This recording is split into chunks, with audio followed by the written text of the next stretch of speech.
check with these people there.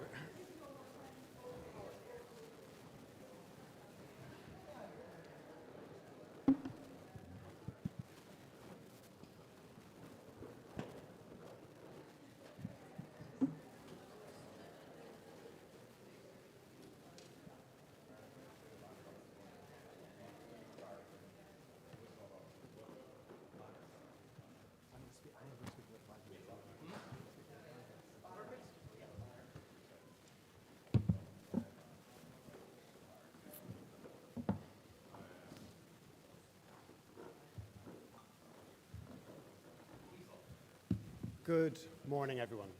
Thank you so much for coming out to join us today for this Climate and Environment Hustings, hosted by Friends of the Earth, the DCU Centre for Climate and Society, and the Stop Climate Chaos Coalition. I'm Oisin Coughlin, the Chief Executive of Friends of the Earth, and I'm going to speak to you just for a few minutes to set the scene for what we're about to see. What we really want to hear from is the parties, or as I put it in a press release in the last 24 hours, parties being grilled about global boiling. That's what we plan to hear today. But just a little bit of context first. I hover at the moment between hope and dread. Over the last 5-6 years, since the Citizens' Assembly, since the school strikes, since the campaigning that Stop Climate Chaos and Friends of the Earth did for years around the climate law, we have seen some progress. The Citizens' Assembly results itself, the results of the Joint Oireachtas Committee on Climate, forged a new cross-party consensus for action. And then, of course, during the course of this last Dáil, the 33rd Dáil, the 7 parties represented to my right passed the Climate Act in 2021 by 129 votes to 10. And all 7 parties represented also adopted the binding emissions ceilings, the binding limits on pollution to 2025 and 2030 that were put before the Dáil on the advice of the Climate Change Advisory Council. So there's now expert advice, there's now parliamentary binding emissions, there is parliamentary scrutiny, there are climate action plans, and we are seeing emissions begin to fall, 2% in 2022 and 7% in 2023. But it's not fast enough, as we all know. The EPA projects for the last 2 years running that we'll only get 29% down by 2030. That's better than it would have been, but the target in the climate law is 51%. It's not fair enough. We in Friends of the Earth and our allies across civil society in the Stop Climate Chaos Coalition realise more and more that climate actions must also address the everyday material concerns of the public, especially those struggling with the cost of living crisis. And we know that climate solutions exist that reduce poverty and inequality and make life better for everyone, not just the wealthy. But that's not always the way climate action is presented or perceived or indeed performed. So that's a crucial aspect of this. We need to see more done to see both faster and fairer climate action. But the third challenge is that the progress is fragile. Too many state agencies are still dragging their heels, are pursuing their own agendas, which sometimes look more like vested interests than like public interest, albeit that they're subject to the climate law. Their own mandates still have potentially contradictory impulses, shall we say. There are parts of the state system that still feel like that. There are some politicians who are sowing disinformation and misinformation for the purposes of division and short-term political advantage. And there is the perception that the public is resistant to action. Now, we know there's all sorts of psychological findings around loss aversion and short-term inconvenience versus long-term gain. And there's also, I think, a risk of confusion between the signal and the noise. 5 years ago, the noise was Greta Thunberg, school strikes, Extinction Rebellion, and politicians paid close attention and wanted to be seen to be addressing the issue. We all know, without me rehearsing the issues, that that's not what the noise is this time. But the underlying signal is stronger than ever, that the Irish public supports climate action and is worried about climate change. We have done ongoing polling with Ireland Thinks over the last year, and the vast majority of the public regard climate as a serious risk. And the 2 most interesting findings in polling we did in October that are worth just briefly saying here. One is that of the 5 or 6 issues that Ireland Thinks have found the public ranked most consistently important over the last 5 years, so crime, immigration, cost of living, healthcare, housing, climate's the one where the public thinks this government has made most progress. Now, not necessarily enough progress, but most progress. But also, they think that it hasn't done enough. 40% think we're not moving fast enough, and we're not doing enough. 37% think we're doing enough as fast as practical, but only 11% think we're doing too much too fast. And what's really, really interesting about those numbers is that there's of the 7 parties to my right, there's cross-party support for that. So, for example, you know, in debates you hear, are some parties, voters, do they need to be assuaged that climate action won't be too fast? A third of Fianna Fáil and Fine Gael voters say we're not doing enough fast enough. A separate majority, think we're doing enough as fast as practical. Only 10% think that we're going too fast. And across the parties, their voters want to see more action of the parties represented to my right here. Some parties who didn't accept the invitation and some independents, their voters feel differently for sure to get those overall numbers. So, in summary though, it's not fast enough, it's not fair enough, and it's fragile. And so seeing as these parties to my right passed the climate law and are committed, we presume, to upholding that law and to pursuing the actions required to meet the limits that they set in the Dáil, we're really looking forward to hearing the detail from them today about how they do that and how they make it fair. Because, look, we all know that climate action can be challenging and some people may fear it. But what we know for sure is that climate inaction is a price we'll all pay. And we sometimes hear from politicians that it's not coming up in the doorsteps the way it was 4 years ago.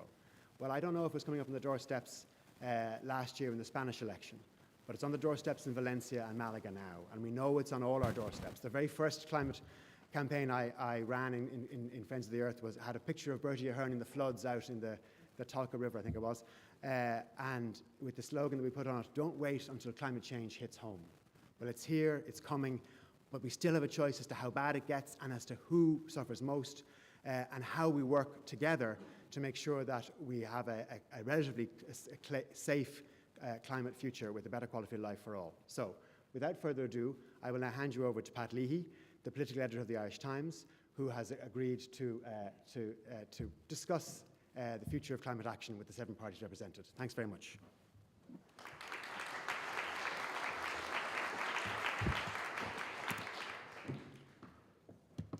Good morning, ladies and gentlemen, and thanks to Friends of the Earth for the invitation to be here with you this morning. I'm delighted to be here to ask some questions and also to listen to the answers.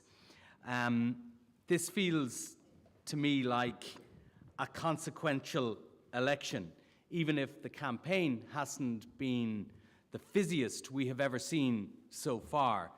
I think this election will be an important one. Elections like 1977, 1987, 1997 and 2011 were important because they set the direction of travel at a time of great change and consequential change in Ireland. And this feels to me like it could be one of those elections, a sort of a hinge election that has an importance far beyond the next 5 years. The next government, we know, given its economic good fortune, will have great opportunities to deal with some of the most pressing social problems.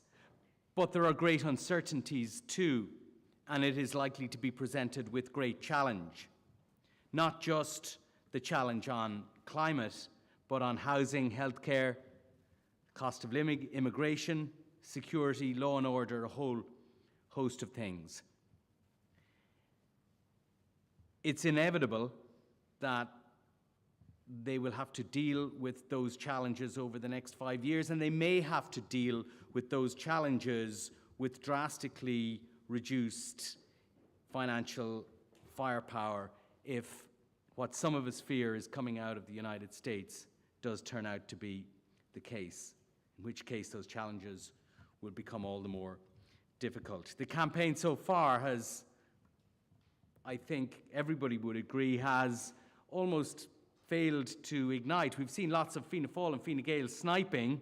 I'm not sure how real any of it is. We've seen Sinn Féin perhaps consolidating, but Will it make the gains that would make government a real possibility? The smaller parties and independents have been trying to elbow their way in. Can they, in the last 10 days of the campaign, can they elbow their way in to such an extent that it makes a change of government a real possibility? Or will one of them settle to be the third leg of the Fianna Fáil, Fine Gael stool? There's lots of debates and the decisive second half of the campaign to come. We know from exit polls that half of all voters, at least the last time, made up their minds how to vote in the last, or over the course of campaign, and of them, a large proportion made up their minds in the last week. So this election, I think, is yet there to be won and lost. As many of you will have seen on Monday night, 10 participants is perhaps too many for a debate. Seven's about right, I find. So I'm delighted that we have that number today. The participants need no introduction, but for the sake of the record, Hildegard Naughton is here from Fine Gael, Thomas Byrne from Fianna Fáil, Darren O'Rourke from Sinn Féin, Pippa Hackett from the Greens, Paul Murphy from Solidarity People Before Profit, Jennifer Whitmore from the Social Democrats, and Ivana Bacik from the Labour Party. And I will put you on notice now that Ivana has to leave to do a leaders interview with, I think, RTE, and with Pat Kenny. So when she leaves sometime between 10 and half 10, she is not storming off in anger. We're particularly grateful for Hildegard and Pippa to come because they're missing the cabinet meeting which is taking place at the moment. Though I heard from RTE that it is the last cabinet meeting, I'm afraid it's not. There will be several more cabinet meetings. The format of this morning's debate is that all of the candidates will be given a strict 2 minutes to lay out their stall. Then we'll get into some questions for perhaps 40-45 minutes, and then we will turn over the last half an hour, 20 minutes to you in the audience. So if you have questions, have them ready for them. For then we will have roaming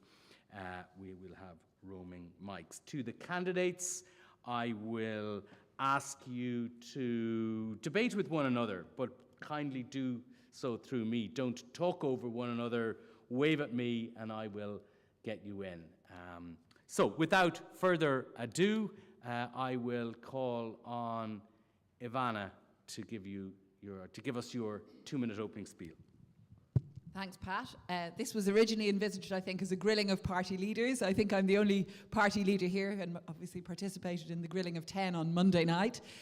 So I'm delighted to be here. It is a mark of the seriousness with which we in the Labour Party take the existential crisis that is the climate and biodiversity emergency. We're the party of work, the party of the trade union movement, and we believe in ambitious and urgent action to achieve a just transition on climate change. We launched our climate manifesto yesterday. In it, we put forward strong, ambitious policies, including funding a national retrofitting revolution to ensure that we support households in bringing about not just emissions reductions, but reductions in energy costs. We put forward our proposal for a €9 climate ticket, unlimited transport, unlimited journeys on public transport across the country for €9 per month. Again, the aim of reducing household costs, ensuring a just transition, and crucially, reducing reliance on private transport. And we're talking about ensuring that the state can take an equity share in the development of offshore wind.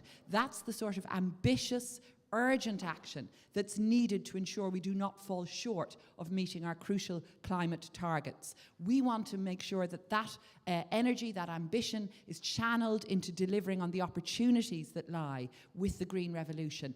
As we see Trump elected and coming in the US, we know the threat. We know his presidency is likely to set back the urgent action necessary on climate change. So we in Ireland must do more. We must be more ambitious, more urgent in our approach to tackling climate. And our Labour policies seek to do that through harnessing the power of the state, the active state, to deliver climate action.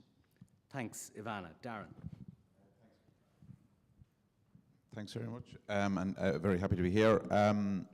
I think, it's really important to say that the science demands action. The science is and must be agreed, and the question then is how we deliver on the essential emissions reductions targets. And I think, hopefully that's where this debate will be. There are some in the Dáil who might argue the first point. For Sinn Féin, it's a matter of insisting that the transition is just and fair. There is spectacular opportunity in the energy transition for the island of Ireland, and Sinn Féin has set out a suite of proposals to ensure that we realise that potential and that the state and communities and householders play an active part and benefit from that transition as well. We need massive investment in public transport. We need heavy and light rail to form the backbone of our public transport network, and expansion of bus services that are affordable, reliable, safe and accessible, including for people with disabilities. That's low-hanging fruit. There's a huge demand for those services, and they are time and time again availed of in excess of what the modelling shows from the transport authorities. We need to invest in a fair way. So Sinn Féin has set out a fundamental reform of the retrofitting plan to ensure that those who are most in need get the most support, that we deliver the emissions reductions targets, but we do it in a fair way, and that we roll out our massive state investment in retrofitting in a fair way that ensures that it's efficiently done using an area-based approach, but ultimately that we deliver the emissions reductions targets in a fair way. We also need to look at how we use our land and seas and waterways in Ireland to ensure that the future of farming is in line with our climate obligations, that farmers are supported in a just transition, that the nature of farming and land use trade transforms in Ireland, again, in a just and fair way. Thanks. Okay, thanks Darren and Pippa.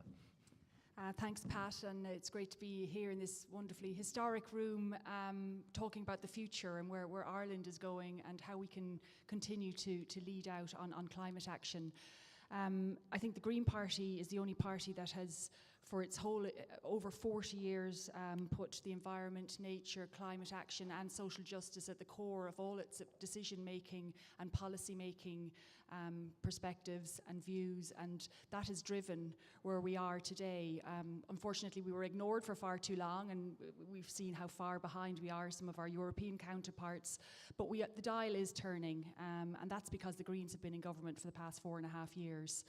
Albeit maybe slower than many would like, the dial is moving, and I think that is clear to see.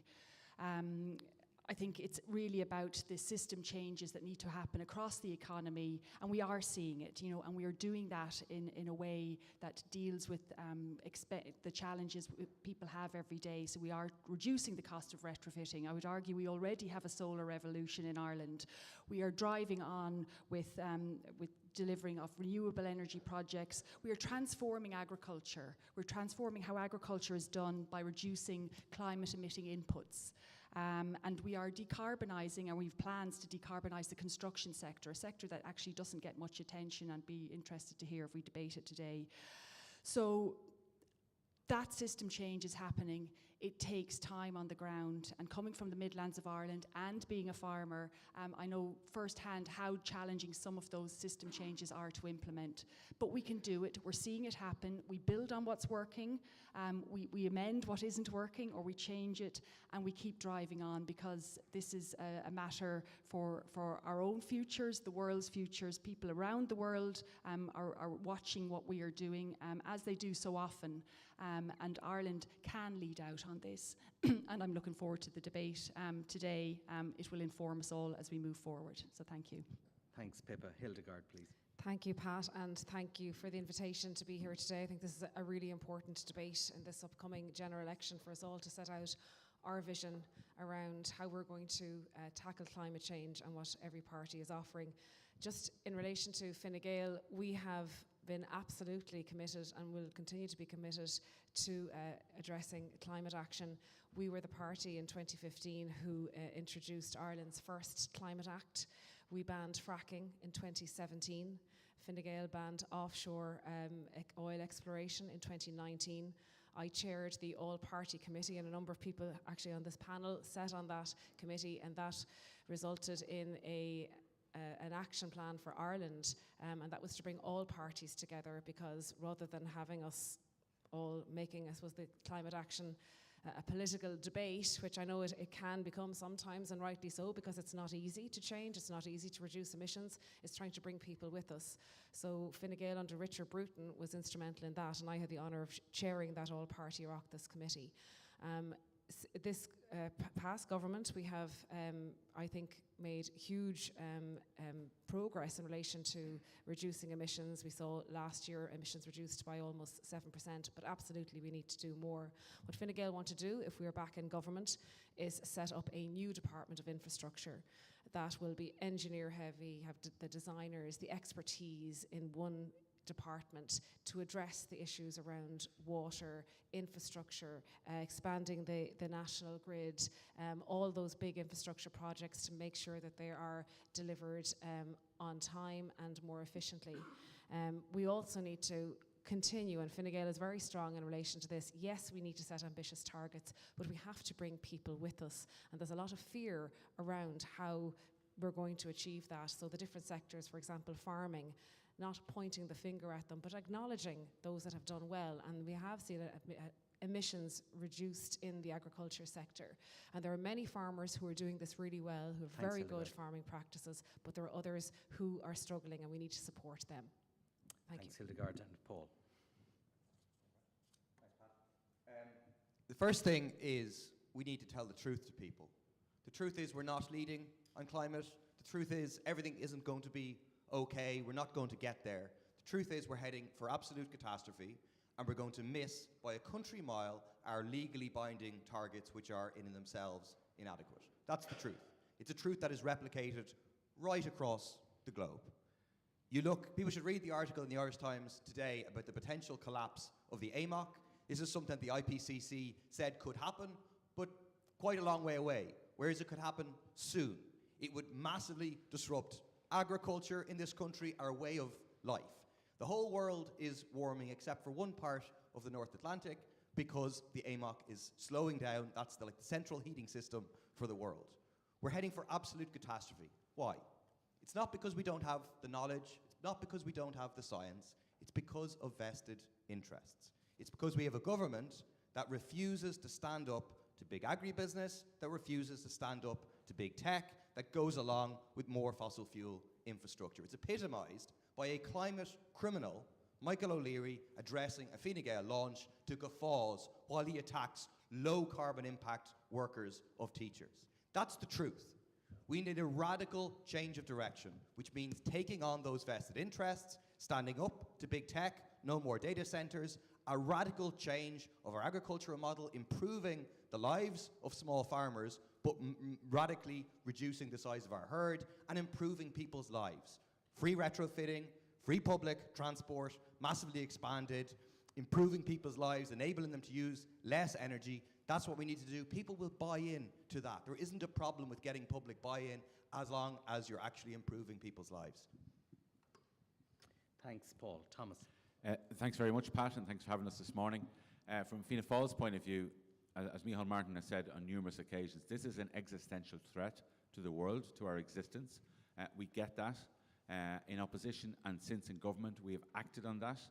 The Climate Act was something that the government brought forward. Micheál Martin was Taoiseach, and we supported it enthusiastically.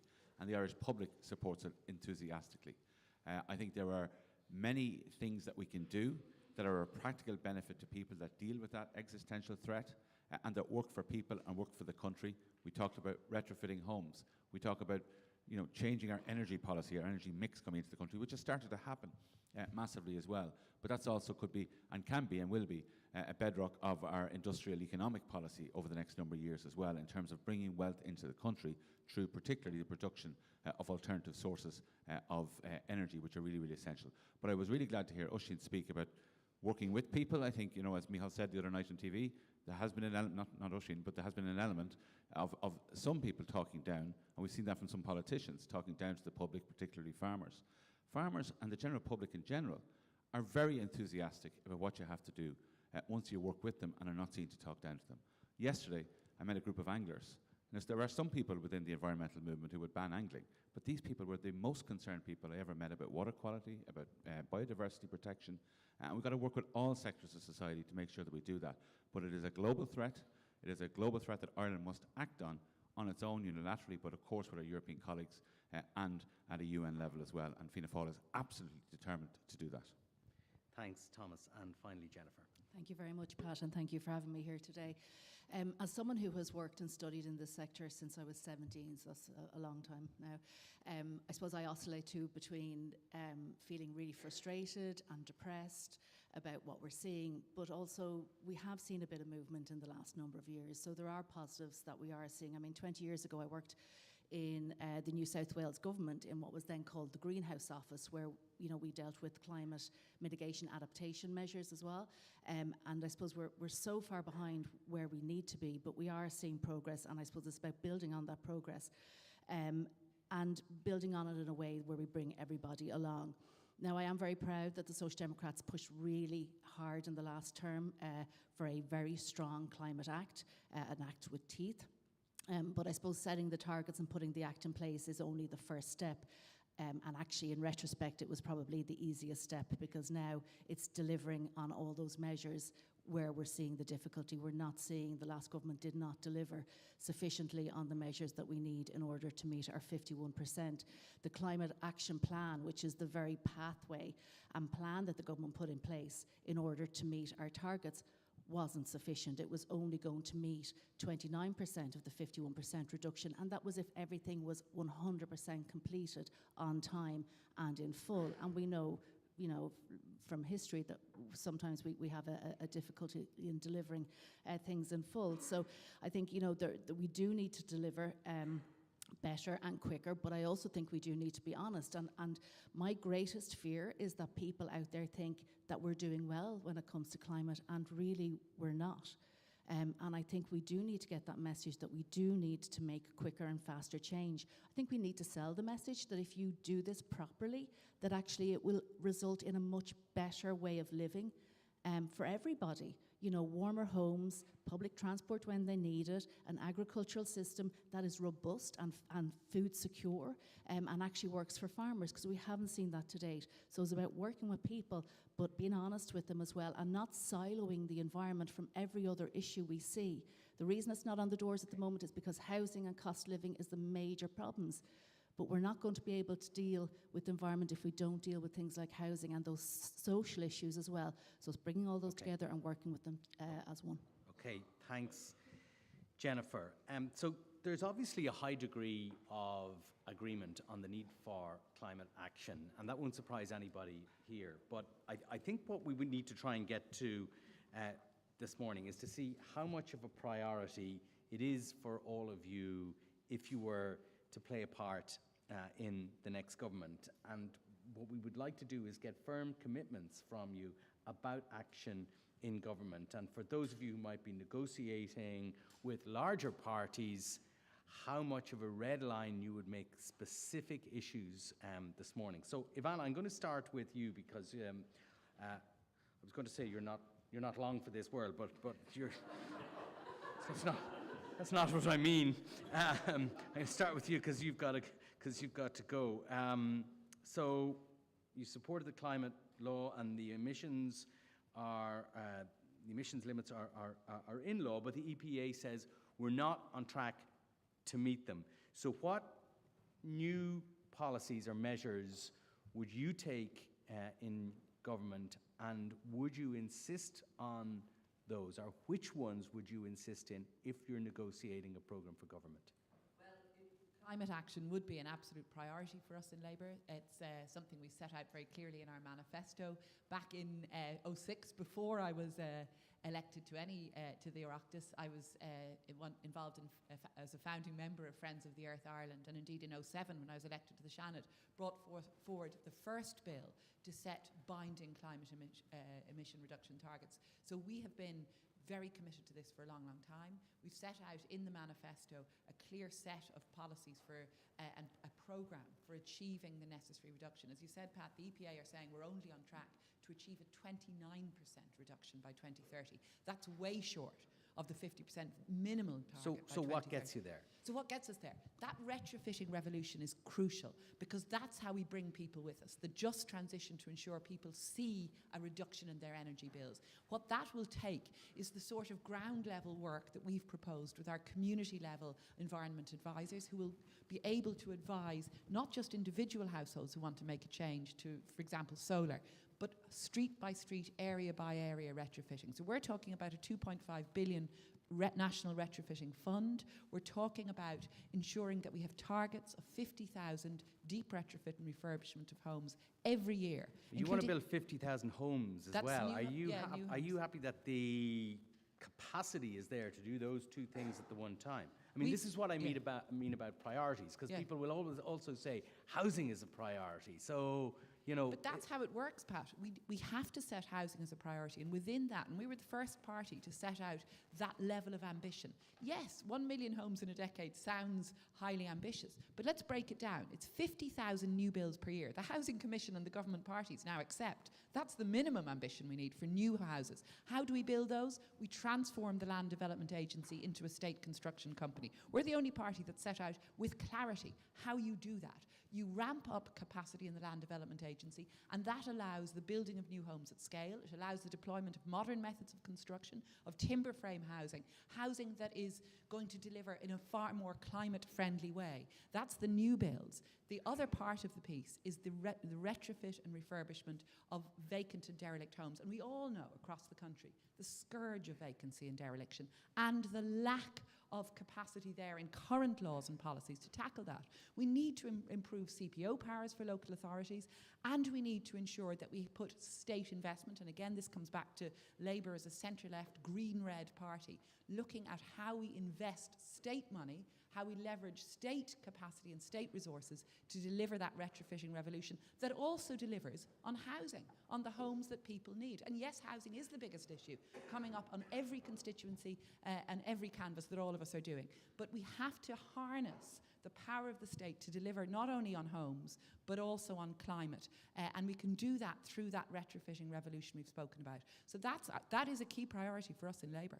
Absolutely, Pat, in any programme for government negotiations. But I've said we do that best through a common platform on the left and on the Green movement to bring parties together that have common vision and common values. Darren, I'll come to you in a second, but just on that latter point, Pippa, about a common platform for the centre-left parties, centre-left red-green parties, if I can call them that. Do you think that's a way of getting these sort of things into a programme for government? I think it's worth thinking about, but to be honest, I feel that the Green Party, because it has that fundamental, we're talking about climate action here, we're talking about environmentalism. We are the only party that has that at our core and has always had that at our core. Now, it is welcome to hear Ivana talking about, you know, vacant and derelict sites and bringing them into use, and that's been a Green Party mantra for decades, you know. It's welcome to hear supports for, you know, far more climate action, and whether it's within the housing sector and the use of timber. Again, we've led out on that in government. I established in my own department across government a timber and working group. You know, the construction sector never really gets called out. It's one of the highest emitting sectors, you know, between concrete, cement, lorries on the road, moving cement and steel around the country. But that's not going to change if we have to build 50,000 well, houses a year. Well, it will, because if we focus on that, and if we're in government, we will be making a big focus to deliver on more modern methods of construction. As Ivana said, more timber in construction. We grow lots of trees in this country. We have to grow far more. But if we can service our own needs in the construction, every other country in Europe does this quite readily. It can use cross-laminated timber to build multi-storey apartment blocks. We're really bad at that. So we continue to drive on with cement and steel in our construction sector. We'll always need some of it. But if we can displace a lot above ground with timber, we are decarbonising that sector, and we will be taking thousands and thousands of lorries off the road every year because it's off-site construction. It actually decarbonises the economy across the board. And if we can support that by planting more trees, which we need to do, it's win-win. Are you worried that Fianna Fáil and Fine Gael's enthusiasm for climate action is waning? Me? Yes, you. No. In a simple answer, yes. I mean, we know because we negotiated to go into government. I mean, our red line was that we had to meet the reduction targets of 51%, and I accept that we're not on target for that, but we have made a significant start on that road. That was our red line issue, and it was a challenge to get that initial agreement before we could to engage in talks, but we did, and we were grateful for that, and it helped us establish, and we put in place the climate laws now that keep our country on track. But yes, I am. I mean, I think some of the narratives around, I mean, you talk about the 2-to-1 spend we put in place as well in terms of public transport and roads. I very much fear that would be completely sidelined if the Greens are not in government the next time, because everywhere I go there's a demand for a new road. And look, we're not anti-road. We want to maintain roads. We want to put bypasses around towns and make our towns and cities more livable. But we're not going to decarbonise the transport sector unless we completely keep ramping up the public transport and giving those options to people across the country. We'll come to transport in a bit, and I want to come to Fianna Fáil and Fine Gael to respond to that. But firstly, Darren, let me bring you back to the original question to Ivana about specific priorities and specific measures that would achieve the 50% by 2030. Yeah, I suppose to start by saying climate and climate action are a major priority for Sinn Féin, reflected in our annual alternative budgets and in our manifesto, which was published yesterday. Mary Lou MacDonald, I was asked the manifesto launch, put the opportunity for energy security and independence on a par with Irish unity in terms of the potential for this country, for this island. I think if anybody knows anything about Sinn Féin, we're pretty fond of Irish unity. So to put energy security and independence there, and I think that actually is for me, that is the foundation on which the emissions reductions will be delivered. I think there's a real parallel there to our industrial and economic future. I think there needs to be, Jennifer's point of we need to think in terms of the social transformation of Ireland, the economic transformation of Ireland, and the environmental transformation of Ireland. And in the energy transition, those three things align perfectly well in my position, in my opinion. And what does that look like? So it looks like setting targets, but also meeting targets. So we haven't been connecting enough renewables to the grid in the last 12 months, 24 months, for the last number of years. We need to address the roadblocks in relation to that, in terms of planning, in terms of the different bits that go with that. But also, we need to set out a clear vision in terms of the role of the state itself being a key player in the energy transition, the role of communities, in terms of the role of communities in taking their part, and domestic. And domestic is largely in relation to solar PV. But for example, what Sinn Féin would do is invest 2.5 billion euros in a renewable investment fund to ensure that the likes of ESB, Bord na Móna, Coillte are empowered to be key players in the energy transition. For example, our offshore renewables, we had our first auction. There wasn't an Irish winner in relation to it. We don't know whether they'll be successful in later auctions. So what Sinn Féin would do was set a target that there would be a majority state, community and domestic ownership of the Irish energy infrastructure, and that the state and its communities would benefit from the dividend of that. So, and we also think that, building an economy on clean, green energy will have a real currency into the future, regardless of what happens in the White House or anywhere else. Let me just ask you one very quick question directed at you alone. If you had 10 billion euros to spend and you could spend it on Irish unity or on climate action, which would you spend it on? Well, you see, don't tell me both. Yeah, but no, I'm going to say, in this, I see the delivery of Irish unity and the transformation of the Irish economy. Because for Sinn Féin, it's always been the thing of we don't want a united 26 counties. We want the transformation of the island in terms of the economy. And the difficulty we have here, the problem with the reason we're in the place where we are is because we've built up a, consumption capitalist economy that we need to move away from. We need to build a different type of economy. And I think actually a real pitch for Irish unity is that type of vision for a different type of Ireland. I'll come to Fianna Fáil and Fine Gael in a minute. Do you want to come in just before you go? Just very briefly, because whenever I listen to Sinn Féin talk about climate, and I raised this the other night at the leaders' debate, I find it hard to take them any party seriously on climate action if they're not in favour of carbon tax. I mean, carbon tax is the means through which we ensure funding for that just transition, for that retrofitting, for that building up of capacity. Only way. Well, but it's a crucial way, Darren, and it is hard. No, to Darren, take just let her speak. Yeah. No. I mean, just to finish that point, for Labour, we've always stood, very seriously behind the need for funding to ensure that we have sufficient funding in place to secure that just transition and deliver on the reduction targets on 51% by 2030. How are we going to do that if we're taking away, abolishing a key metric, a key means to do that, instead of saying it should be ring-fenced? Very briefly, Darren. So that's a question. No, and I don't think it needs to be very briefly, because it needs to be the base of this. The charge is that there is no alternative to delivering climate action than carbon tax.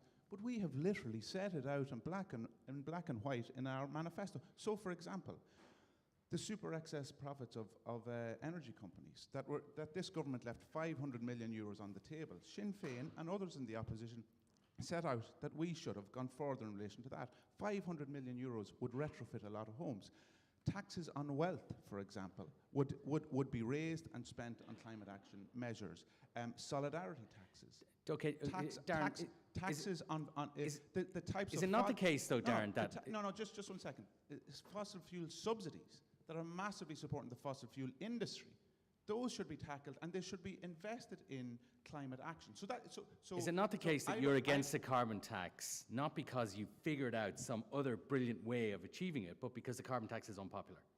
No, well, it is unpopular for a reason. Why is it unpopular? You've got to do unpopular things, right? It's unpopular because it's brutally unjust and it's unfair, and actually it's not been used for, in an awful lot of the case, for climate action measures. Okay.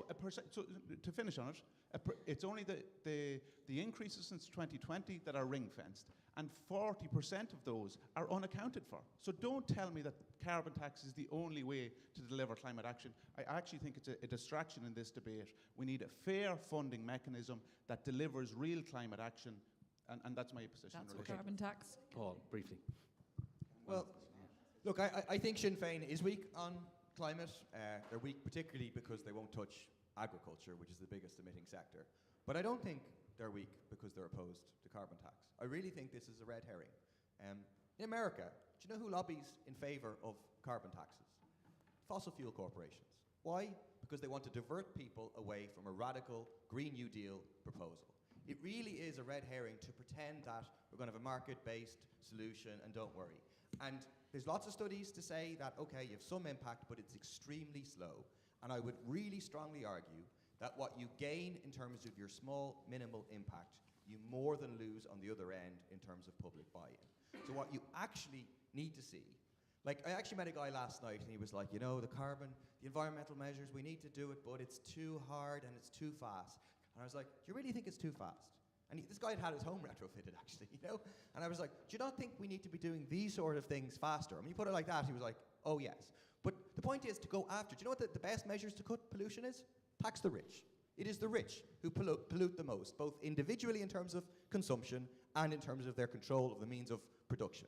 We should not be having private jets flying into this country. A 10-hour private jet flight emits as much carbon as an average person in this country does in an entire year. And it is correct that people see that as incredibly unjust, that these people at the rich can continue, the people at the top can continue to pollute, and whereas I find my life's getting harder. Ordinary people's lives need to get better. Is that not just saying other people can do the heavy lifting? It's saying that those who are responsible for pollution, which is those at the top, should do the heavy lifting. See, in this idea, like this is, a feature of your columns, right? And the Irish Times kind of line is like, we need to make the hard choices. You need to be serious about For me, the hard choices that are never made in this country is choices that take on the vested interests at the top. Not one other party, not one, has a commitment in their manifesto to have no more investment in fossil fuel infrastructure. None. So the Labour Party says you can't take Sinn Féin seriously because they're relying on carbon tax. The Labour Party does not commit to no more LNG infrastructure. They have the same... Yes, we do. No, you don't. Read our manifesto. I will. Okay, I'll Read read it. I It's will. right here. I'll read it out for you right now. One second. Are you still Can I- here? Are you So, supposed the Labour Party said we will seek to end all further investment in fossil fuel infrastructure, such as gas pipelines, gas including liquefied gas storage infrastructure, or fossil fuel power generation installations, except for that which is required to balance the grid in the short term. It's the same weasel words. Okay. It's the same weasel words of the Green Party, which represent a betrayal of the environmental movement. It is madness. Okay, to invest thanks, in Paul. fossil No, fuel Ivana, I have 3 infrastructure people who at haven't the got time in of at this all catastrophe. yet. Yeah, so but Pat, I do have to leave. Very I brief- just want to address a couple of quick points. No, not a One couple is- of quick points, well, one quick point. Those who want to see, who genuinely want to see left of centre and green policies delivered, I think need to ensure that there's some sort of solidarity, some sort of practical pathway to achieving that actual impact for policies and implementation of policies. Of course we're in favour of absolutely banning LNG. We put forward amendments to the planning bill on that. And can I just say this very finally, it is hard to take parties seriously on climate if they don't vote for the nature restoration law at EU level, because climate is too big and too serious a challenge for any one country to deal with alone or any one party to take as its preserve. We all have to campaign together on this, and at EU level as much as at domestic level. And I do have to leave now, but I'm not storming out. Genuinely. I think Paul Murphy is I've right. got to get 3 speakers in or they'll storm out. Come on. Paul Murphy is right. We do have to take hard decisions, but the hardest decision of all is to go into government to do some of this. And like Labour the last time said, no, you're grand, we won't. Social Democrats, no, you're grand, we won't. It's called the numbers. We couldn't The do a deal numbers didn't add with up, people and before let's profit, face and we it. couldn't do a deal with Sinn Féin. So that's the hardest decision of all. So I'm glad we're in the Academy today, because a lot of this debate is academic. Fianna Fáil is here to actually implement really serious targets on this climate front. And to answer the question about Sinn Féin, whether they prioritise climate or environment, to be fair to them, they've only 8 million in their manifesto for what they call unity, and we heard the billions there for climate, so they certainly we're take a climate bit off topic, but more go on. seriously than unity. But these are big decisions that we have to take. And it requires parties to go into government to take them, to lead on this, to take the difficult decisions. And Okay, they all what come in. specific decisions Well, sorry. will you take to bring down emissions at a greater rate in the second half? And just if you look back at the Dáil record on any of the votes on climate, many of them were really, really controversial, with Sinn Féin regularly putting up those photographs of the votes in the Dáil, particularly on the carbon tax. The carbon tax is one of the most socially just measures that has ever been invented. Because why? Because it is a taxation on usage, and it goes back into primarily and putting money into retrofits, putting money into other environmental measures, which basically help poorer people, and fuel allowance is another one of the beneficiaries as well, helps poorer people deal with the climate crisis. So if we want to be socially just, if we want to be left of centre, as so many parties in Ireland, and Pat has unfortunately given them some credit for that, we actually have to implement these measures and do what's right rather than what looks good on an Oireachtas vote. And I think Fianna Fáil is prepared to do that. We're prepared to go into government, and that means more retrofits. It means really ramping up and changing our industrial strategy to get more of that offshore wind into the country and be really, really serious about it, not then nitpicking at every particular project. And I agree with Pip as well in terms of construction. And there are companies out there, and I've met some of them, who are involved seriously now in lower carbon cement, for example. That's one of them. But again, every time somebody wants to put forward one of these proposals or build a facility that deals with some of these lower carbon items, we see objections from right across the political spectrum. Okay, Hildegard. Thank you. I think it's really important when we're talking about the future here, what is the vision for Ireland? We have to look at, even taking climate out of it, just for a second, I know it's a climate debate, but if you talk about Ireland's future in the world and job creation, like this is where it's at. It's offshore renewable energy, it's renewables. You all know probably in this room that 40% of our electricity is generated currently from renewable energy. This is the space we need to be in, and that's why it's really important that we move faster. And part of I suppose the challenge has been is around, I suppose, the infrastructure part, the efficiency around that, and that's why this Department of Infrastructure will be really important. In relation to connectivity and transport, We in Fine Gael believe in connectivity right throughout the island and off the island. So that includes our roads, it includes public transport, rail, walking, cycling, active travel. When I was Minister in the Department of Transport, I initiated the Safe Routes to School programme. It's about quality of life as well, enabling communities. And this is where you can set a target, which is great, but how do you help communities to actually not buy in, but see the benefit of this? So if it's offshore renewable or onshore renewable or solar energy, local communities need to be able to benefit from that through jobs, whether it's offshore renewable energy, where local coastal communities can service these turbines going in and out off the shore, offshore remote monitoring, investing in our ports.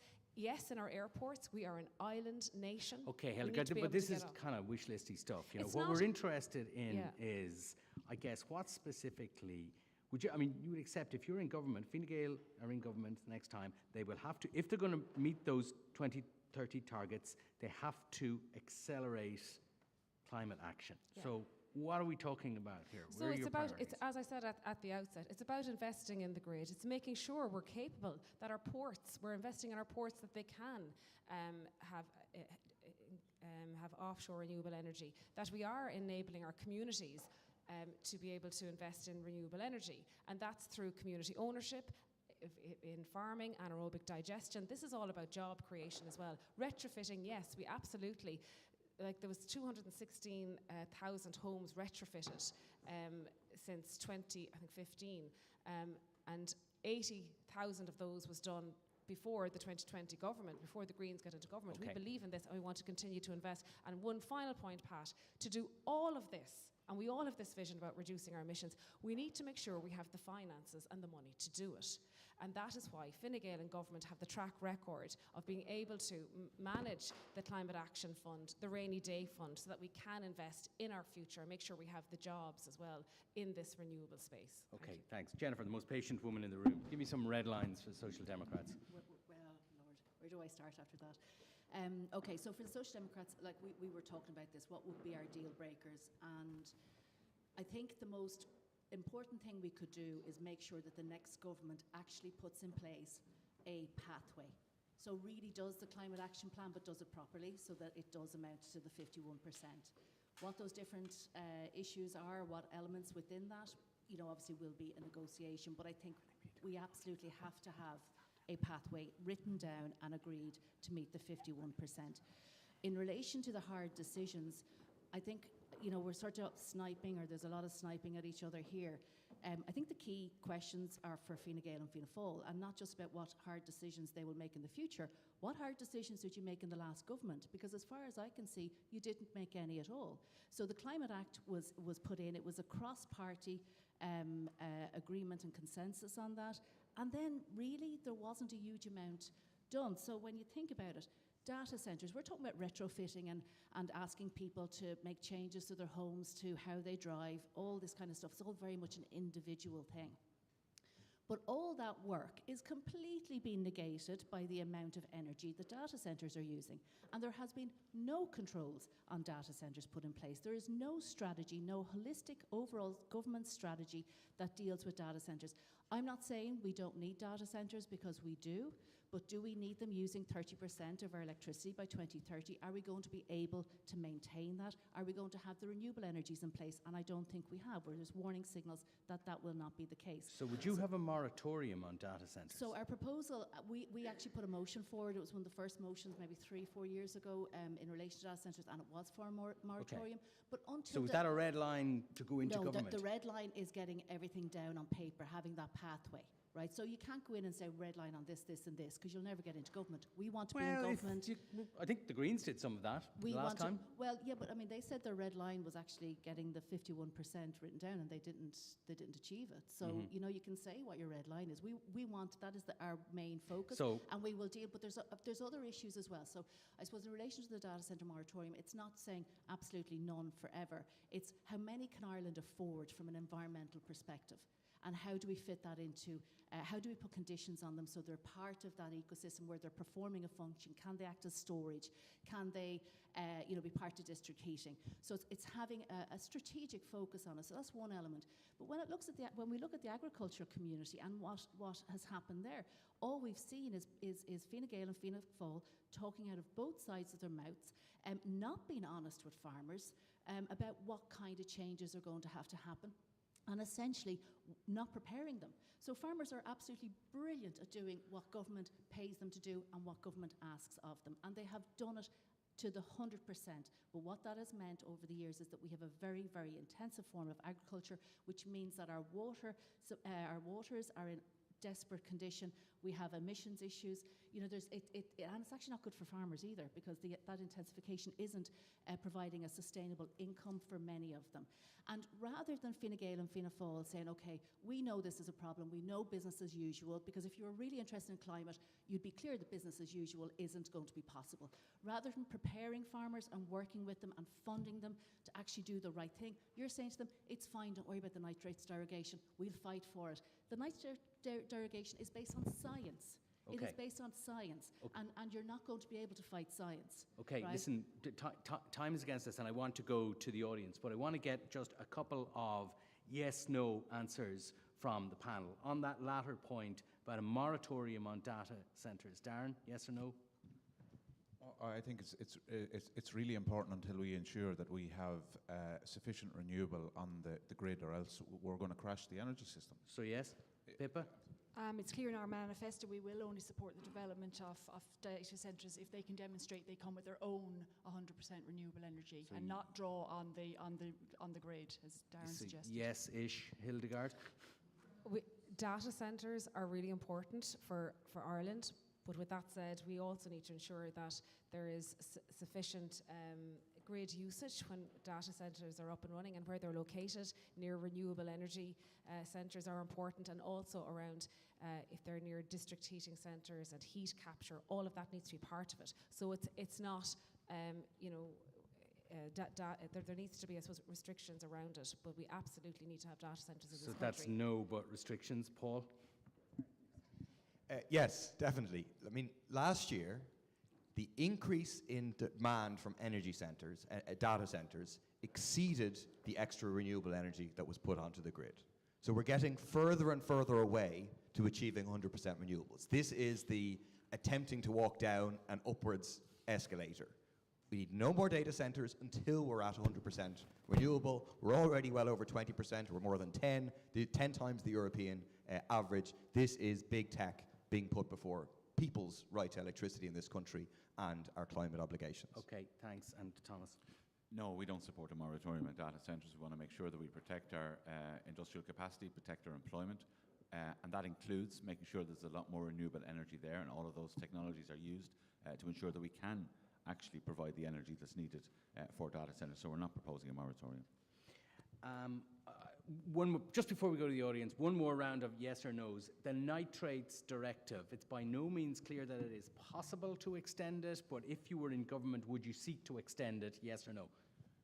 Seek to extend it, but not at the cost of water quality. If we can't meet the water quality standards, so yes and then no. we don't. Okay. Pippa?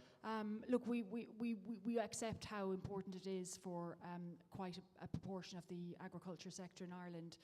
This is all about water quality, but I've been on a couple of debates of late, and unfortunately, Fine Gael, Sinn Féin too, actually, and Fianna Fáil are pitching this as a political decision. It isn't a political decision. This is a decision. I met with the commissioners commission officials when they came here. They're looking at our water quality. That's the only thing that's going to retain the derogation for Irish farmers, not yes a political pressure from the Taoiseach. Hildegard? So we've been very clear in Fine Gael, and we continue to be clear in our manifesto around the nitrates derogation. This is really important, and this is all about water quality, and that is why the Taoiseach, Simon Harris, said he will set up a cabinet committee on water quality, ensuring that we're helping farmers and we're helping in relation to reducing emissions. So we need to protect farmers. And I just want to come back on Jennifer. farmers have done a lot. They're doing a lot in relation to reducing their emissions. And this is a really good example of talking down to them. What we need to be doing is helping them, which we're doing through the carbon tax, part of that funding, and CAP. Okay, I'll come to you. Yeah, Paul? No. Stop lying to farmers. Stop pretending that the science can be defeated by political You insult arguments. farmers Okay. every time you open your mouth, Paul. can You I- insult do you mind a if I- Hold on, cohort of Pippa, people hold on, out let him there. speak. The farmers have massively expanded dairy because they were incentivized and encouraged to do so by the government. Okay. If we were to just reduce the dairy herd back to the level we had 10 years ago, that will be 58% of our targeted reductions in agriculture. So we need a dairy herd reduction scheme to pay farmers to exit dairy, just like we've incentivized them, and we need to improve their lives. Okay, Thomas, nitrates. Look, there shouldn't be a conflict between farming and the environment. That's the first thing. I think some people try to create that politically. We'll continue to fight for science is we'll totally continue to fight for the nitrates derogation, but ensuring also that we can work with farmers who, any of them I've met, are willing to work to ensure environmental protection and biodiversity protection no, and water Jennifer. quality as well. So look, I know farmers are willing to work. It's the government, it's Fine Gael and Fianna Fáil that aren't willing to work with farmers to make sure they're prepared to do this. You're giving, it's a disservice to farmers the way you're behaving with them. You're going to walk them off a cliff edge when it comes to the herd size, when it comes to nitrates derogation.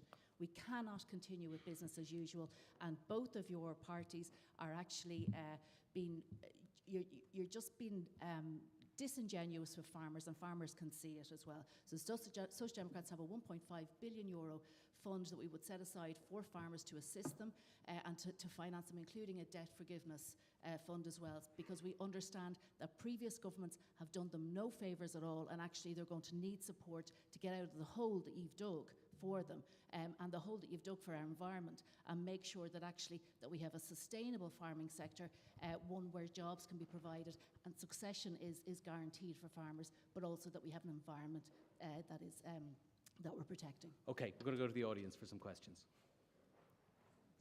Thank you. Siobhan from Trócaire and Chair of Stop Climate Chaos. Just to look at international and global climate justice for a minute, I'm wondering, many countries across the developing world can't implement their own plans because they don't have the finance. And this is finance that we owe, that richer countries owe to poorer countries. And that's actually being negotiated at COP at the moment, and the EU not playing the most constructive role in an ambitious climate finance target. But my question for you in government is, would you support that Ireland pays its fair share of climate finance?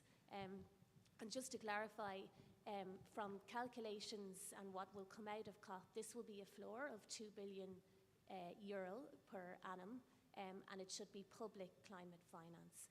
And maybe another, if you could also add, if you would support taxes on fossil fuel companies that have caused so much damage to the climate as part of reaching this goal. Okay, thanks. I think that's a meaty enough question and worth going. I might group some questions in a while, but I'll come to everyone, and can I encourage you to keep your answers brief. So, as I understand it, Oisin will correct me if I'm wrong, there's about 200 million currently goes in climate finance. That's a much more ambitious proposal for 2 billion. So what say you, panel? Darren? Yeah, I think, again, it's one of those pieces where the science demands that, these are the responsibility in terms of the emissions. It needs to be factored in. So you would pay up to 2 billion? We've matched the government's commitment thus far. The government aren't delivering on their own commitment. We would, but also I think this needs to be the direction of travel. There needs to be, international commitment to this level of funding. But in Ireland, it means we have to get that energy transition piece, the opportunity of a new economy in Ireland. But yeah, that's the scale of the ask, and that's it's an ask based on historical obligations. Okay, Pippa? Actually, we've committed in our manifesto to go to 500 million a year, which is more than double what we currently give. You might say that's nowhere near 2 billion, and it isn't, but knowing how hard it was to get to the 225 million a year, it's a reasonable increase, I think, to ask and to push for, and something that could quite possibly be delivered. I think a lot will depend on how obviously the COP29 negotiations go, and I hope they come to a favourable landing place. Okay, Hildegard. Yeah, There's two figures, I suppose. There's a 2 billion, and then there's the Greens are looking for, if you're backing government with them, would be 500 million. Yeah, so we're committed, it's in our manifesto, to working towards that target, the UN target of 0.7% of gross national income for overseas aid. And we also want to continue to increase our funding in relation to international climate finance, that roadmap. Working towards a figure, though. Yeah, increasing it. It might mean increasing it, and but it this all comes rarely back means hitting it. Yeah, and this all comes back to ensuring that, and we're in a very good, I suppose, position at the moment financially, but we have to as well take into account, I suppose, good financial management of our economy and of our finances.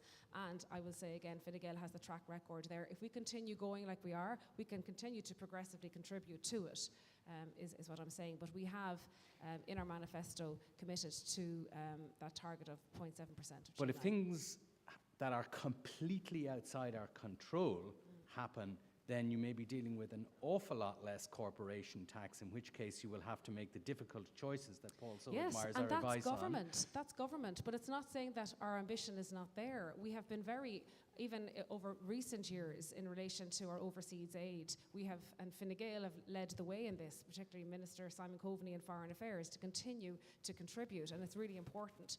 But we have to be realistic as well. I'm not going to name a figure here that we maybe cannot commit to, but we do want to increase it. Okay, Paul? Yes, we agree. I think... the 2 billion figure. Yes. There is a historic responsibility on the global north. You know, often there's a lot of talk about developing countries and how much they're doing now, but you talk about historic emissions that have gotten the world to the place that we've gotten, and the massively disproportionate responsibility of the global north for that. So there needs to be funding for loss and damage, and that needs to be paid for by the big polluting corporations, who are the ones responsible, as opposed to ordinary people in this country. And I think it's important that that is not mixed up and we don't play with figures in terms of overseas development aid.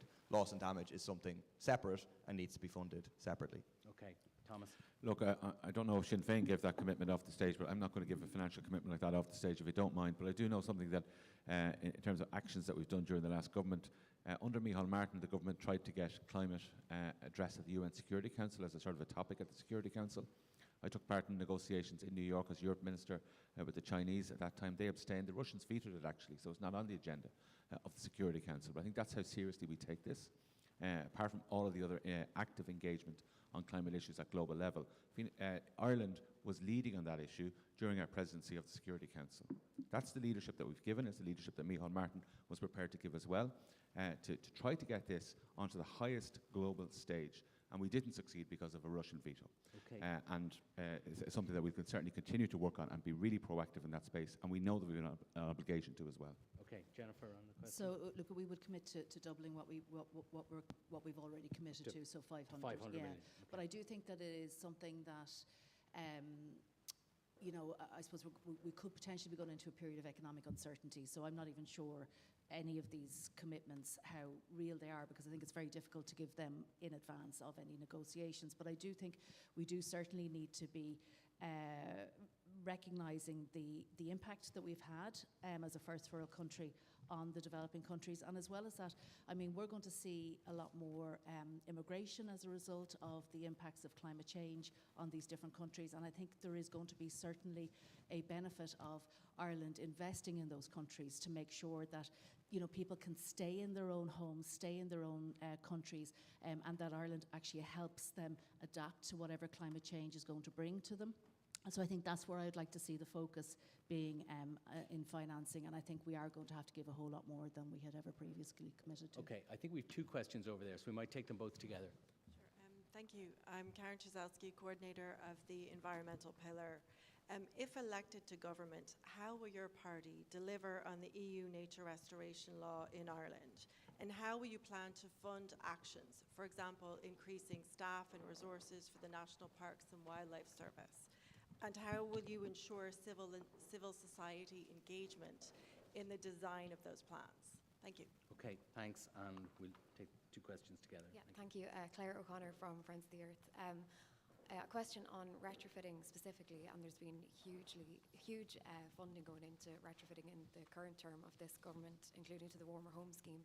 But there is a lot of people who are still falling through the cracks with regards to retrofitting, specifically tenants in the private rental sector. Now, we've done an analysis of the manifestos to date, and Labour and People Before Profit are the only two parties who've committed to introducing minimum BERs, which is a policy that was in Housing for All, but unfortunately has been falling down on the political agenda. There's supposed to be minimum BERs coming in next year, but as I said, only two parties have actually committed to implementing those. And that really has to happen. Tenants in the private rental sector, a third of them are living in enforced deprivation at the moment. So when we're talking about cost of living and housing as being really important issues for people, linking these in with climate, it really is the key. And I think it's a massively missed opportunity. The parties aren't focusing on the minimum BERs. So Okay, thanks. So two distinct questions, I suppose, retrofitting and the nature restoration law. I'll start over here this time. Okay, so in relation to the nature restoration law, we would absolutely commit to implementing it in full. I think it's really important. And I think what we need to start doing is combining nature restoration and climate. They're the same issue. You know, the solutions for one are the solutions for the other, and vice versa. We need to move away from, again, the sort of greenwashing when it comes to this. We have a number of national parks in this country that are national parks in name only. We need to make sure that we have highly protected areas within those national parks. Social Democrats have committed to doubling the size of those national parks. But it's also not just about the national parks, it's about how we live and how we use our land, and making sure that we have connectivity between all those different sites, that we're actually providing space for nature to thrive.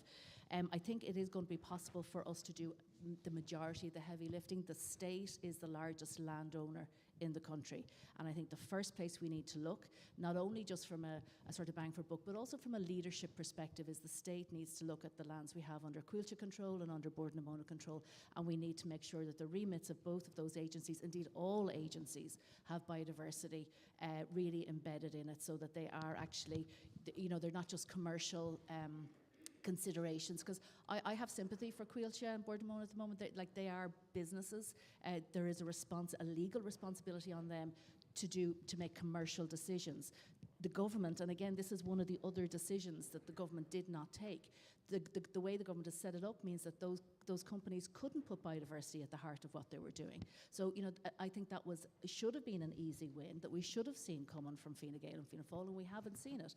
And I think that is certainly something that we would do. And retrofitting? The retrofitting, yeah. Look, I think the BER is really, really important. I think there's when we're looking at homes of, say, people on low incomes or the renters, we really need to start giving them options, but we need to make sure that we're sort of baking in a lot of the solutions for them. So one of the things, like the Warmer Home Scheme doesn't provide solar, and that's something that the Social Democrats would do, is make sure that solar was available free of charge to all those low income homes. No, but there is other elements as well. So it's whether, and one thing we do want to look at is whether HAP should be based on, you know, that you could use the HAP scheme in order to actually encourage landlords to put measures in place that their tenants could actually benefit from. You know, if a landlord said that they were going to provide HAP accommodation for a number of years, 5 or 10 year period, well then perhaps they could, you know, avail of the retrofitting schemes as part of that. So that's something that we would need to look at. Thomas, the nature restoration. Nature restoration law. I'm very proud that my party colleagues in the European Parliament worked hard on this, including Billy Kelleher, MEP, in terms of making sure that this is right for Ireland, and in terms of the ultimate negotiations that happened on bringing together this EU law.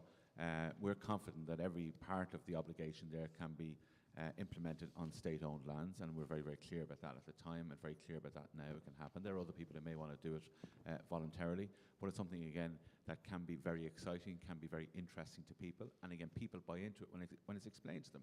But again, in the Dáil, from most of the opposition, there was absolute uproar about this, including from some in government, I would say, too. I'm sorry, I didn't mean all the opposition, and I would say that the Social Democrats have, even on carbon tax, I think you've been pretty consistent. I will say that, because I remember those votes, and I could see the few lights on your side. Yes, Stop flirting with her. Come on. Well, I put it up to them like they didn't come into government the last time, but I think they certainly have good, good hearts and a good spirit on environmental issues. Okay, as does Fianna Fáil. But there are practical. Well, I'm And sorry, retrofitting. but we're the ones who've gone into government to put these targets in place, to provide the numbers, to vote these things through, which is the most difficult thing you can do, and which almost half the Dáil refuse to do. We are willing to do this. We're willing to take the hard decisions. We're enthusiastic about it. We know what this country needs. We always put the interests of this country first, and we will do that in the case of climate change as well. Okay, Paul.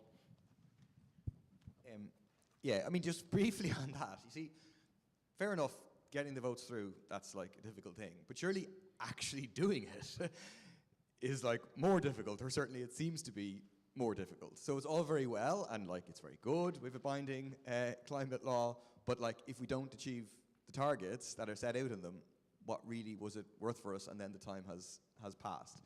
Just concretely on the questions, nature restoration law, yeah, I mean, a lot of the stuff Jennifer said, I do think the point about changing the mandates of all these state agencies, I'd also add Board BIA, for example. At some stage we asked the Minister for Agriculture whether they would, or it was the department in the committee, whether they would promote vegetarian diets. And they were like, no, sure, we wouldn't have any role in that. But state money goes into promoting meat-eating diets and dairy consumption and so on. So it is a question of those two. Also goes back to the question of farming. We have proposal for 1.25 billion for a dairy herd reduction scheme and another billion for farming for biodiversity payment. Secondly, on the private rental sector, yeah, we had a bill which Claire helped to launch a couple of months ago to do precisely this, to say that all private rented accommodation in the state has to reach B2 by 2030 and a series of steps to get there. At the moment, you have this split incentive whereby the landlord has no incentive to do it because they're not paying the bills, and the tenant, one, doesn't have the money to do it, and two, if they did it, could be evicted in a year's time and then doesn't get the benefit from it. So we need to make it a legal requirement. In our legislation, we also say explicitly it cannot be a grounds for a so-called renoviction to ensure that people aren't evicted as a consequence. Okay, thanks. Hildegard. Thanks for that. Yeah, in relation to the retrofitting, this is something we want to ramp up as well, and I suppose as part of a programme for government, if we were to get into that space, I think this is going to be really important. I think you raise a really important issue around, I suppose, private rented or HAP, or it was raised in this context. And that's where we would like to go to, but the reality of it as well is what we don't want is the unintended consequence of the burden of landlords, and they pull out of the rental market. And I know we're increasing, like housing is our top priority here as well, and increasing the supply. Landlords are playing their role, helping the state to house people, so we have to get that balance right. And I understand the ESRI, I think, is doing a piece of work in relation to that on the costs of landlords, and maybe that's something we can look at as well around programme for government. Okay. Thanks. Thanks. Pippa. In relation to nature restoration law, it's great that it's passed, and I would like to acknowledge the work of my colleague Malcolm Noonan and Eamon Ryan for actually helping shift the views of many of the Irish MEPs who ended up supporting it. Unfortunately, Sinn Féin didn't support it, so again, it's the conflict there in Sinn Féin as to where they actually stand on climate action, on nature restoration. We've a nature restoration plan now to put in place over the next couple of years. One thing I would point to is, and this is what frustrates me a little bit about Paul's attitude towards the farming sector, 2/3 of the land mass of Ireland is agricultural, and while national parks are great and everything, it's a tiny proportion of the land, and if we really want to restore nature, we have to work with farmers to do that. The nature restoration law now enables us as potential politicians of the future to go to Europe and say, you've passed the law, we've all agreed it, now fund it. Now sort out the funding to put into that fund to help farmers across the country, to help countries like Ireland meet our meet our nature restoration targets. Okay. That's one big thing, because the farming lobby and the farmers and the farming lobby, they will do this, they will respond to funding, but there won't be enough in the Common Agricultural Policy budget, which has been made smaller and smaller and smaller. So if we really want to deliver on nature restoration in Ireland, we need the funding, we need it from Europe. Okay. Obviously we're net contributors, we'll have to fund that as well, but that's where we have to focus from my perspective, is certainly on that land mass. Okay, Darren. On the nature restoration law, just to be clear in relation to it. Do you want to come back on that? No, she doesn't. No, we'll keep going, yeah. Nature restoration law, Sinn Féin had supported it when we had secured commitments in relation to that it would be voluntary and that there was a strong language in terms of commitment to funding. When that text was removed our position changed and we didn't support it. That's not to say that we don't support nature restoration, the exact opposite. We're ambitious in relation to it, but it needs to be done with bringing people with us. What we've done is literally put our money where our mouth is in relation to that, and allocated significant fundings in our last two alternative budgets and in our manifesto this year to support landowners in that transition and to farm for nature and everything else that goes with that. We've a €300 million dedicated nature restoration fund. We have a €10 million Kish to Baha fund for urban green spaces and woodlands, and a €1 billion fund from the Apple tax for working class communities. And I've secured a commitment from the party that would be available to communities that want to develop in nature projects. On the same day that Sinn Féin voted against the nature restoration law, an MEP candidate from Sinn Féin was praising it as great news. And that MEP candidate is now an MEP, and she will be working very hard to ensure that there is commitments at a European level to deliver nature. Fair enough. I want to go back to the audience. Just come back in your last answers, because we're really up against time. We're going to have two quick questions and then even quicker answers. Hi, Aideen O'Doherty from DCU. My question is on LNG, and particularly I'd like to hear from Sinn Féin, Fine Gael and Fianna Fáil on this, because their manifestos are virtually silent on LNG. So there's a active planning application for a huge fracked gas LNG terminal in Kerry, Shannon LNG. I want to know now, all of these parties, you supported the ban on fracking, you're against frack gas imports, you've said. Will you stop the Shannon LNG terminal going through? And if so, how are you going to stop it? Okay, clear question. We'll come to that. And last one. There's one here and one. Oh, Jesus, right, come on. My name is Sorley McCaughey. I'm representing the Fair Seas Coalition. And my question is on marine conservation. Marine conservation has a really important role in keeping the world cool. And a big part of that is legislation to ensure that we have marine protected areas around Ireland. It was supposed to happen in the last Oireachtas, but inexplicably it didn't happen. And I've had a look at the manifestos. Fianna Fáil have nothing on enacting the bill. Fine Gael have virtually nothing on marine conservation at all. But PBP, Socialist Party, have nothing on enacting the MPA legislation. Labour, Soc-Dem, Greens and Sinn Féin all have good, strong commitments on it. So to those parties who have made those strong commitments, can you, given the urgency of the situation, can you commit to introducing that legislation within the first 100 days of a new Dáil, should you be in government? And to the Green Party and to Fianna Fáil, what reason should I take away from today to think that you will be able to enact this legislation that you so pitifully failed to deliver last time? Okay, that's great. And last question down there. Thanks. We'll get the answers. one last question. And so David Rossiter from the Coalition 2030. So this next term of the government will finish right as the Sustainable Development Goals will reach their targets at 2030. So we really need to see this next government really prioritise the achievement of those goals. So my question is, if in government, will you move the SDG unit, which is currently sitting in the Department of Environment and Climate, into the Taoiseach's office, and will you increase resources for that unit? Okay, so brief answers, all if you can, because we're right up against time. There's three questions, all of which will lend themselves to yes or no answers, but I'm not optimistic. We will get them. LNG, Marine Conservation Bill, and the Sustainable Development Goals. Darren. So LNG, I don't think there is any basis for the need for LNG in Ireland. Particularly when you look at it from an environmental perspective. And I think every new energy infrastructure has to be considered in terms of the energy trilemma. And as we know, the environmental leg of that is, they're not three equal legs. Okay, there is but no I basis. guess the question is, will you block it? There's no basis for there should be no basis for LNG in Ireland. Will you block it? In my opinion. So in terms of the mechanism of how we block it, I don't think it wouldn't be consistent with a Sinn Féin programme for government, in my opinion. Okay, and the Sustainable Development Goals and the Marine Conservation Bill? Marine Conservation Bill, we've, very frustrated that the government have been so slow in enacting it.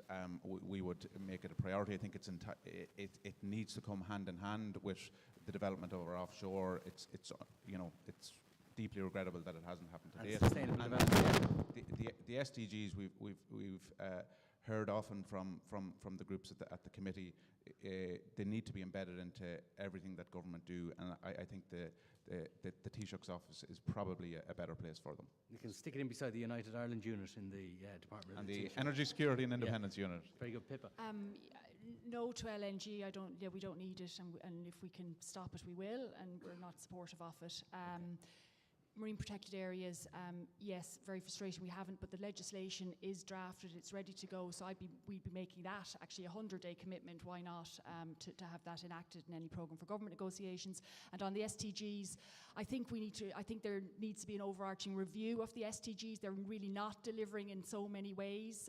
So I'd much rather a review happens before we start moving it into another government department. But that's a bigger UN level. But I think we could possibly review them ourselves, at a domestic level. Hildegard. Thanks. So we spend €10 billion every year on importing fossil fuels. That's completely unsustainable. From a Fine Gael point of view, we want to invest in offshore renewables. That's the space we're in. But we also have to, I suppose the reality of the situation, we have to make sure the lights are kept on and that we have this reliable, sustainable energy source. So while we absolutely prioritise renewable energy, it wouldn't be, I think, prudent at this point to rule anything out. But the space we want to be in is renewables. The Marine Bill, I'm Chief Whip, or was Chief Whip, so every 2 weeks we will get an update on legislation, and it is moving. It's extremely complex to get through, but it is a priority, and if we are serious, and we are, around offshore renewables and investment in our ports and offshore, it does need to be part of that. So I would imagine in a programme for government we would be that would be a priority, but certainly there was a lot of progress on it. And sorry, the SDGs, I think it's a very good point you make. Structures of government or cabinet or Taoiseach's department, that would be something that would need to be discussed, okay, I think, after the election. Thanks. Paul? Yeah, SDGs, yes, into the Department of Taoiseach. MPAs, that's a bad oversight on our behalf. That isn't because it's not our policy, because we have been calling for it in the Dáil, and I will make sure that before the election campaign is over, we have another public commitment in writing in relation to that. And then finally on the LNGs, we must not have any LNG under any basis, temporary energy security, blah, blah, blah. The idea of investing in fossil fuel infrastructure at this moment makes no sense, particularly investing in fossil fuel infrastructure, which is going to be having fuel that is more dirty than coal. It makes no sense whatsoever. And I do think you have to raise a question mark. I don't mean to be rude or argumentative or whatever, but about the Green Party saying, oh no, yeah, we're against LNG, when they signed off on saying that LNG could be strategic infrastructure in the planning bill.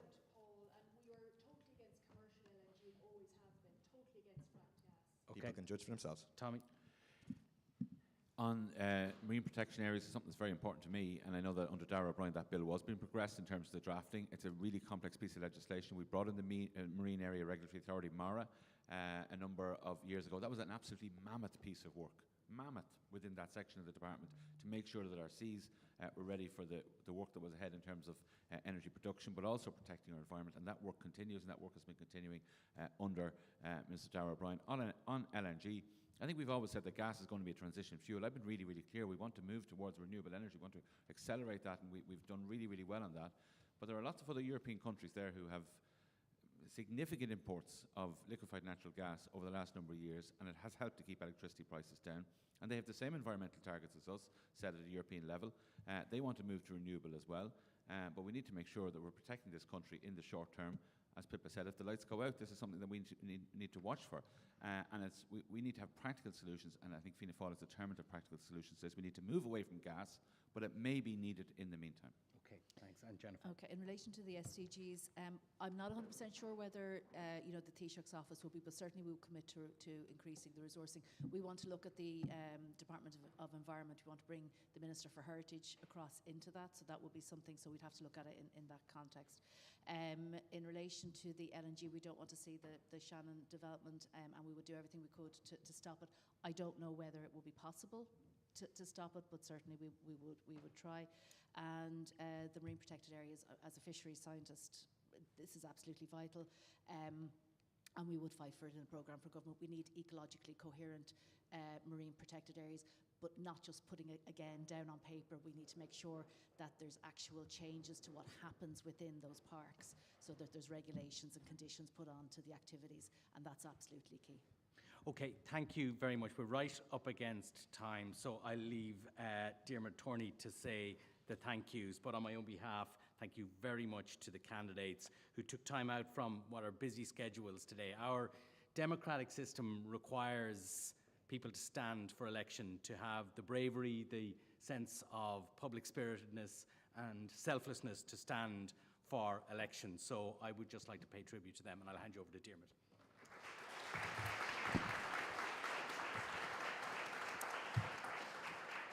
Great.